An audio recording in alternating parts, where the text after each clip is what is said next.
Kini dicopot, nasib Agustang pejabat Dishub DKI kepergok buang sampah sembarangan di Puncak.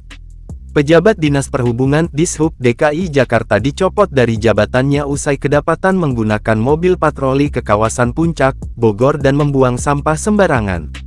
Kepala Dishub DKI Jakarta Syafrin Liputo menjelaskan, pejabat tersebut adalah Kepala Satuan Pelaksana Kasatpel Perhubungan Kecamatan Jatinegara, Suku Dinas Perhubungan Jakarta Timur bernama Agustang Pelani.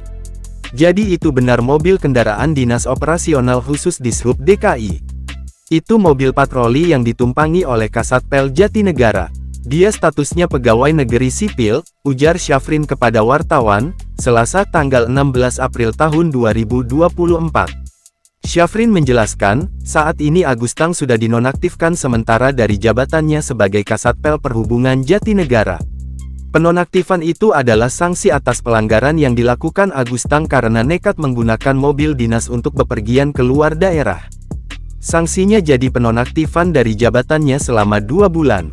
Ini kemudian sambil kita evaluasi ke depannya, lanjut Syafrin. Adapun tindakan yang dilakukan oleh PNS tersebut sebelumnya terekam kamera mobil pengendara lain, dan videonya beredar luas di media sosial. Dalam video, mobil putih bertuliskan Dishub dengan nomor polisi B1450 PKT terlihat melintas di tengah kemacetan kawasan Puncak.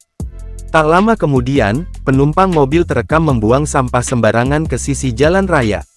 Tindakan itu dilakukan beberapa kali oleh penumpang mobil Dishub tersebut. Dalam keterangan video dijelaskan bahwa peristiwa terjadi pada Minggu tanggal 14 April tahun 2024 ketika penerapan sistem satu arah atau one way di jalur Puncak.